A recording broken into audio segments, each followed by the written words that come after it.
करवा चौथ व्रत कथा। यह व्रत अति प्राचीन है। इसका प्रचलन महाभारत से भी पूर्व का है। यह व्रत सौभाग्यवती महिलाओं के लिए उत्तम माना गया है। सामान्य मान्यताओं के अनुसार सुहागिनें इन व्रत को अपने सुहाग पति की दीर्घ आयु के लिए रखती है। कहा जाता है इसे पांडवों की पत्नी द्रौपदी ने भी किया था। करवा चौथ व्रत कथा फर्स्ट। एक साहूकार था जिसके 7 बेटे और 1 बेटी थी। सातों भाई व बहन एक साथ बैठकर भोजन करते थे। एक दिन कार्तिक की चौथ का व्रत आया तो भाई बोला कि बहन आओ भोजन करें। बहन बोली कि आज करवा चौथ का व्रत है, चांद उगने पर ही खाऊंगी। तब भाइयों ने सोचा कि चांद उगने तक बहन भूखी रहेगी, तो एक भाई ने दिया जलाया, दूसरे भाई ने छलनी लेकर उसे ढका और नकली चांद दिखाकर बहन से कहने लगे कि चल चांद उग आया है, अर्घ दे ले। बहन अपनी भाइयों के से कहने लगी कि चलो अर्घ दे, तो भाभियाँ बोली तुम्हारा चांद उगा होगा, हमारा चांद तो रात को उगेगा। बहन ने जब अकेले ही अर्घ दे दिया और खाने लगी तो पहले ही ग्रास में बाल आ गया, दूसरे ग्रास में कंकर आया और तीसरे ग्रास मुंह की ओर किया तो उसकी ससुराल से संदेशा आया कि उसका पति बहुत बीमार है, जल्दी भेजो। माँ ने तब लड़की को विदा किया और कहा कि रास्ते में जो भी मिले उसके पांव लगना और जो कोई सुहाग का आशीष दे तो उसके पल्ले में गांछ लगाकर उसे कुछ रुपये देना। बहन जब भाइयों से विदा हुई तो रास्ते में जो भी मिला उसने यही आशीष दी कि तुम 7 भाइयों की बहन, तुम्हारे भाई सुखी रहे और तुम उनका सुख देखो। सुहाग का आशीष किसी ने भी नहीं दिया। जब वह ससुराल पहुंची तो दरवाजे पर उसकी छोटी ननद खड़ी थी। वह उसके भी पांव लगी तो उसने कहा कि सुहागिन रहो, सुपुती हो। तो उसने यह सुनकर पल्ले में गांठ बांधी और ननद को सोने का सिक्का दिया। तब भीतर गई तो सास ने कहा कि पति धरती पर पड़ा है, तो वह उसके पास जाकर उसकी सेवा करने के लिए बैठ गई। बाद में दासी के हाथ बची खुची रोटी भेज दी। इस प्रकार से समय बीतते बीतते मृगशिरा मार्गशीर्ष की चौथ आई तो चौथ माता बोली करवा ले भाइयों की प्यारी करवा ले।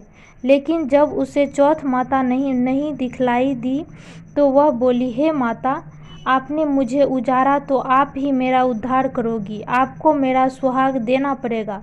तब उस चौथ माता ने बताया कि पौष की चौथ आएगी, वह मेरे से बड़ी है, उसे ही सब कहना, वही तुम्हारा सुहाग वापस देगी। पौष की चौथ आकर चली गई, माघ की चली गई, फागुन की चली गई, चैत बैसाख जेठ आषाढ़ और सावन भादो की सभी चौथ आई और यही कहकर चली गई कि आगे वाली को कहना। आश्विन की चौथ आई तो उसने बताया कि तुम पर कार्तिक की चौथ नाराज है, उसी ने तुम्हारा सुहाग लिया है, वही वापस कर सकती है, वही आएगी तो पांव पकड़कर विनती करना। यह बताकर वह भी चली गई। जब कार्तिक की चौथ आई तो वह गुस्से में बोली भाइयों की प्यारी करवा ले, दिन में चांद उगानी करवा ले, व्रत खंडन करने वाली करवा ले, भूखी करवा ले। तो यह सुनकर वह चौथ माता को देखकर उसके पांव पकड़कर गिड़गिड़ाने लगी, हे चौथ माता, मेरा सुहाग तुम्हारे हाथों में है, आप ही मुझे सुहागिन करे। तो माता बोली पापिन हत्यारिन, मेरे पांव पकड़कर क्यों बैठ गई। तब वह बोली कि जो मुझसे भूल हुई क्षमा कर दो, अब भूल नहीं करूँगी। तो चौथ माता ने प्रसन्न होकर आँखों से काजल, नाखूनों से मेहंदी और टीके में से रोली लेकर छोटी उंगली से उसके आदमी पर छींट दिया तो वह उठकर बैठ गया और बोला कि आज मैं बहुत सोया। वह बोली क्या सोए, मुझे तो 12 महीने हो गए, अब जाकर चौथ माता ने मेरा सुहाग लौटाया। तब उसने कहा कि जल्दी माता का पूजन करो। जब चौथ की कहानी सुनी, करवा का पूजन किया तो प्रसाद खाकर दोनों पति पत्नी चौपर खेलने बैठ गए। नीचे से दासी आई, उन दोनों को चौपर पासे से खेलते देखा तो उसने सासू जी को जाकर बताया। तब से सारे गांव में यह बात प्रसिद्ध हो गई कि जब स्त्रियां चौथ का व्रत करें तो सुहाग अटल रहेगा। जिस तरह से साहूकार की बेटी का सुहाग दिया, उसी तरह से चौथ माता सबको सुहागिन रखे। यही करवा चौथ के उपवास की सनातन महिमा है। करवा चौथ व्रत कथा 2। अति प्राचीन काल की बात है। एक बार पांडु पुत्र अर्जुन तप करने के लिए नीलगिरी पर्वत पर चले गए थे। इधर पांडवों पर अनेक मुसीबतें पहले से ही थी। इससे द्रौपदी ने शोक विहीन हो श्री कृष्ण की आराधना की। श्री कृष्ण उपस्थित हुए और पूछा, कहो क्या कष्ट है तुम्हें? प्रभु, द्रौपदी ने हाथ जोड़कर कहा, मुझे क्या कष्ट है, आप तो स्वयं जानते हैं। आप तो अंतर्यामी हैं, मुझे कष्टों के बोझ से विहीन कर दिया है। क्या कोई ऐसा उपाय है जिससे इन कष्टों से छुटकारा मिल सके? तुम्हारा प्रश्न अति उत्तम है द्रौपदी। कृष्ण मुस्कुराकर बोले, प्रभु फिर मुझ दुखी नारी का कष्ट दूर करने का उपाय बताइए। द्रौपदी ने पूछा। यही प्रश्न एक बार पार्वती जी ने शिवजी से कर दिया था। तब श्री शिवजी ने करवा चौथ का विधान बताया था। फिर प्रभु करवा चौथ की जानकारी मुझे भी दीजिए और उसकी कथा कहिए।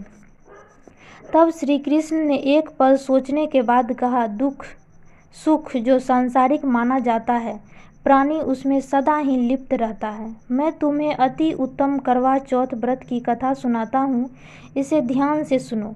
प्राचीन काल में गुणी, विद्वान, धर्मपरायण एवं ब्राह्मण रहता था।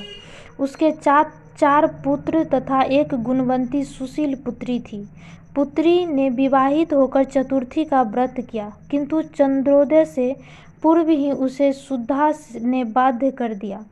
इससे उसके स्नेही भाइयों ने छल से पीपल की आड़ में कृत्रिम चंद्रमा बनाकर दिखा दिया।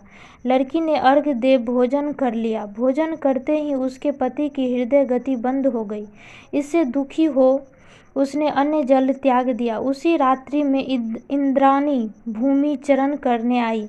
ब्राह्मण पुत्री ने उससे अपने दुख का कारण पूछा। इंद्राणी ने बताया, तुम्हें करवा चौथ व्रत में चंद्र दर्शन से पूर्व भोजन कर लेने से यह कष्ट मिला है।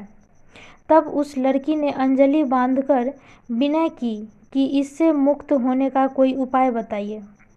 इस पर इंद्राणी ने कहा, यदि तुम विधि पूर्वक अगली करवा चौथ का व्रत करो तो तुम्हारे पति पुनः जीवित हो जाएंगे। कन्या ने ऐसा करने का वचन दिया तो उसका पति स्वस्थ हो गया। इस पर उस कन्या ने वर्ष भर प्रत्येक चतुर्थी का व्रत किया और अनंत अखंड सुहाग प्राप्त किया। श्री कृष्ण ने कहा, हे द्रौपदी, यदि तुम इस व्रत को करोगी तो तुम्हारे सभी संकट टल जाएंगे। इस प्रकार द्रौपदी ने यह व्रत किया और पांडव सभी क्षेत्रों में विजयी हुए। इस प्रकार सौभाग्य, पुत्र पौत्रादि और धन धान्य की इच्छुक स्त्रियों को यह व्रत विधि पूर्वक करना चाहिए। इस व्रत में भगवान शंकर की आरती की जाती है।